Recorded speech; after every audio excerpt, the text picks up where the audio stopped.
This video is brought to you by Ken Lake State Resort Park.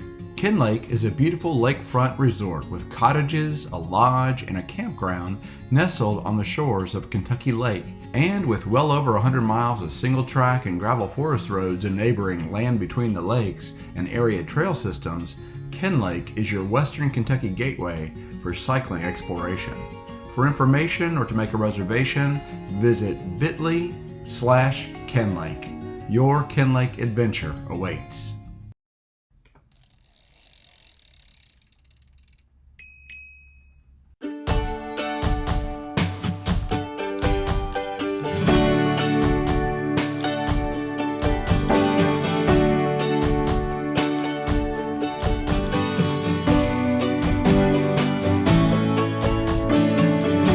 Hey guys, it's Nathan from the Kentucky Cycling YouTube channel. We are at Kentucky Dam Village at the Sustainability Garden, which is also the trailhead for the Beckett Memorial Trail. And I'm here with Steve Beckett, which I'm guessing that there is a coincidence between the Beckett and the Steve Beckett, but you're the head trail steward. Tell me who Beckett was, and just give me a little overview of this trail system. Yeah, Beckett was my dad. He was known in the community. I think he started mountain bike racing in the 70s. They all knew him throughout the years, and he helped over at Woodway Bicycle Shop when Steve Wilson owned it, and KICL managed it. Dad would go over there and whatever, clean up, put bikes together, just help. Got to see a lot of the cycling community there. And then over the few years once we built this, guys came to me and asked if they could, name it that. Sure, great, because obviously he had an influence, not just in our life, but in the community, of how he continued to try to do outdoor fun stuff, including bike riding, well up into the 70s. Well, and in terms of this trail system, who had the idea for this thing and how did it get started? Many years ago, we actually met with the park people. Steve Wilson and I met to put a projection out there. We could build trails in Ken Lake, Barkley, and Kentucky Dam. Many years later, that didn't come to fruition. Barkley had some, Ken Lake never did. So we always had our eye on this. And since the 70s, I've been back here camping like everybody else. It was laying dormant, and we said, well, we'd like to try to improve your area. We spent many, many hours cleaning up the trash around here to get it. And then we did a layout of the trail and just kind of a trial basis for a hike and bike trail. And everybody kind of liked it because there was never a trail in Marshall County. We always had to go to Lansing Lakes. With the invent of Marshall County High School team, I wanted a local trail for them to be able to ride on and not have to go out of county. So several of our friends got together. We designed it, had a kickoff. The park really liked it. And then they've been useful and helpful in helping develop the infrastructure of it, the parking, the bathrooms. We can use this sustainability center, the pavilion, the picnic tables.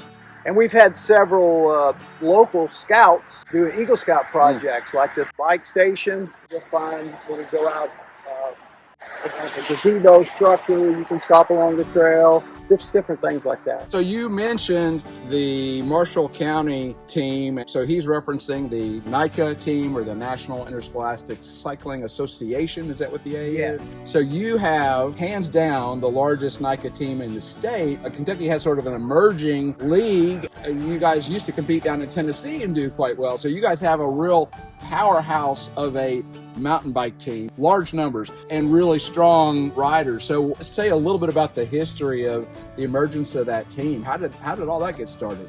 Well, that started over 10 years ago. My son, Carson Beckett, just started riding at the national level. But as any young kid that's fast, he's got to ride with old guys, middle-aged guys, and not a lot of friends rode with him. So I started looking for school-type interscholastic teams. It took me about 2 years to figure out what NICA was, and then it just so happened his sophomore year, 2013, I think it was, that Tennessee started a brand new league. Okay. Well, part of the NICA theme is inclusivity, so I contacted the league director, and she was like, well, yeah, if you want to put a team together. So that's how it started, basically with Carson, and then I thought we'd have 5 kids maybe that I knew rode. And we had maybe 15 on the first team. And after that first year, it was just all about developing riders, their skills, their fitness, just making them better riders. But we also raced. And then you could just tell how it kind of the fever picked up, the momentum picked up of the team. We had some good riding, good fast kids, but they ended up being really good racers. So we competed in the Tennessee League for, I think, 8 years until 3 years ago when we formed a group to put a proposal into NICA for Kentucky to have their own league. It took a year. 2 years ago was our first, we were emergent league. That was our first season of racing. And we had 5 events. And then this year is our second year already. So we've moved into what's called a project league. We've gotten 15 teams, about 210 registered kids. That's incredible. So it's just about doubled in, the 1 year.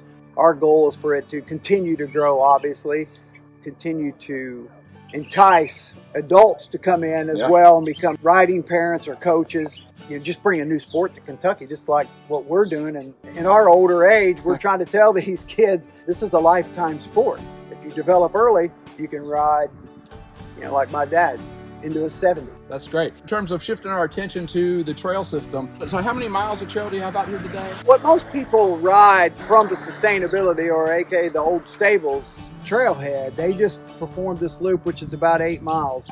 But we've incorporated the park system, which is the Lakeshore Trail that goes over there, and the Sail Trail. With that, if you perform the full loop, it's about 10 miles. Okay. And the reason we did that is because it ties in with Calvert City Trail that they just spent a lot of money on, and connecting it to Calvert for a pedestrian bike trail that connects to the park, that connects to the system. The single track part is probably 10 miles. Okay, great. So just tell us a little bit about the tour that you're going to take us on today, and hopefully it'll be useful for someone who hadn't been out here before and wants to come check it out. So we'll start here again. We've got a bike station, repair station. They got bathrooms so you can come. They've got the pavilion that you can eat lunches on and all that, and a directory. It's best to use your Trail Forks app or whatever app it is, I think. Is Trail, you're on MTB Project and Trail Forks, I noticed. Is Trail Forks kind of the most up-to-date one for you guys? I would think so. I think there's some pictures on that. Okay. There's signs out there that say you are here. So in theory, if you look at the sign, it's a loop system with connectors. And since Marshall County's colors are orange, we have the orange, or the outbound loop. It goes all the way out to the far point of the lake, where it transfers into the blue side of the loop. And the white are the cut-through connectors. Okay. Typical of a trail system. Now, it's not directional. You can ride it either way, but there are some features, some half pipes and wall rides and stuff that are more fun if you go the orange side first. Okay. But there will be signs out there that say you are here, and if you're pretty good with just looking at a map and reading it, you should never get lost.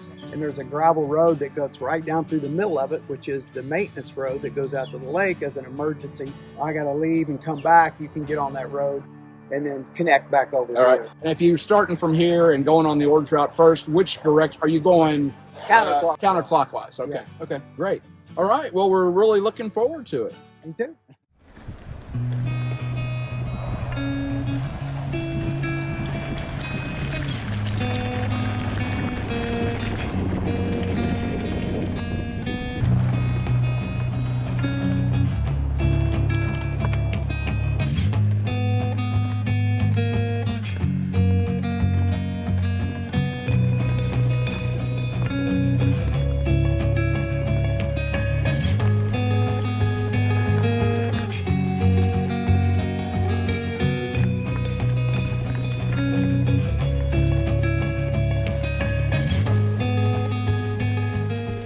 Right now, since we have a NICA race coming up in a couple of weeks, we've developed these cut-throughs off the main trail because the main trail is too long for a NICA loop.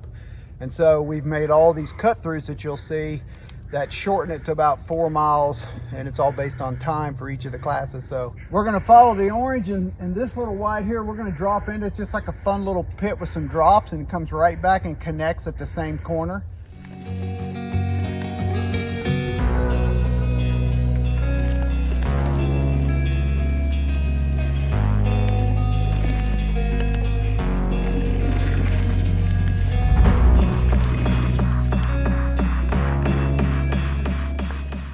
Just running through, kind of getting warmed up, and we're going to drop into what we call the whoop-de-doo section. We try to train the kids on coming through here and learning how to pump for free speed. So you can actually accelerate through this section if you pump through it, and you'll come out faster than you entered into the section without any pedaling. So it's pretty fun.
All right, so we're at one of the first connectors. We're on that orange Outbound. As you can see from the orange blazes, this is a white blazer connector over to the blue trail.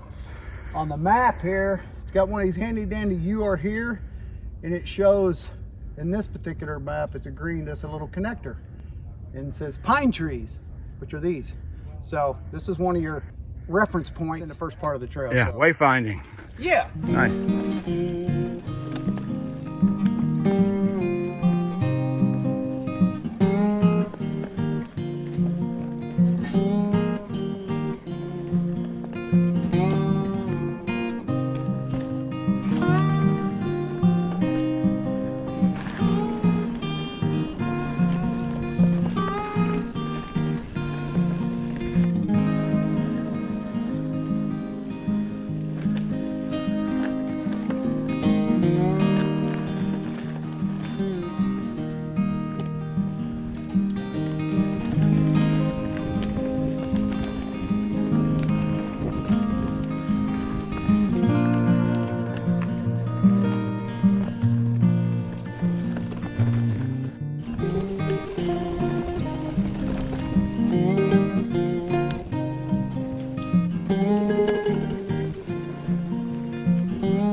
Heading towards the lake. This has a nice flow to it.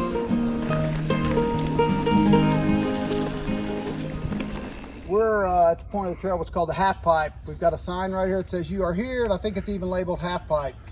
You just drop in, and it's in an old gully access road down to the lake.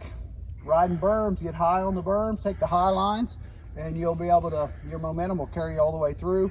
And there is a bypass trail if you want to climb up and do multiples, because it's so fun, but this is our half pipe.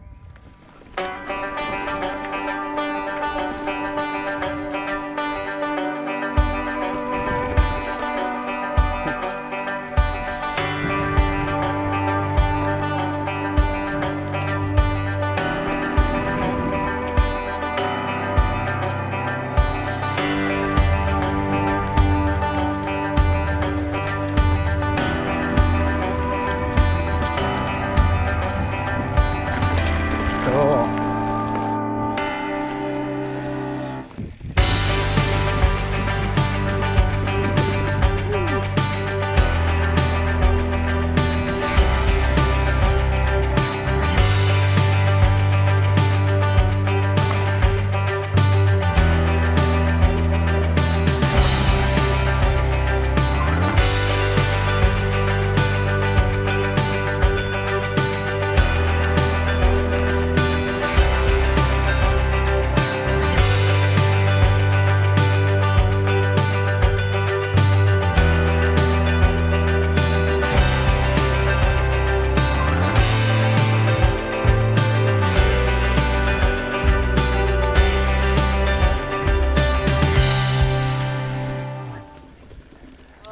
at the main point now.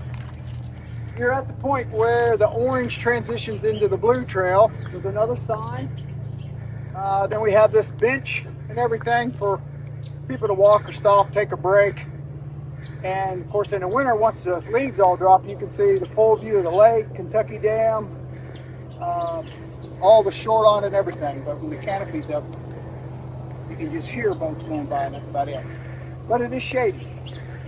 So this is the farthest point we come out.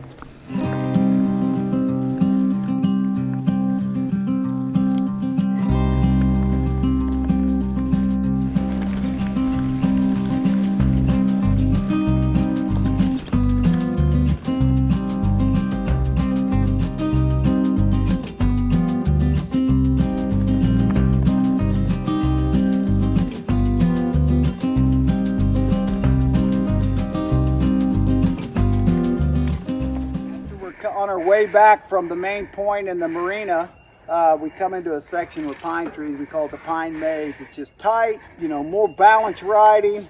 You just learn how to spin through it. Just slows everybody down, and you'll know why it gets its name after you've been through it.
As always, we hope you found this content useful.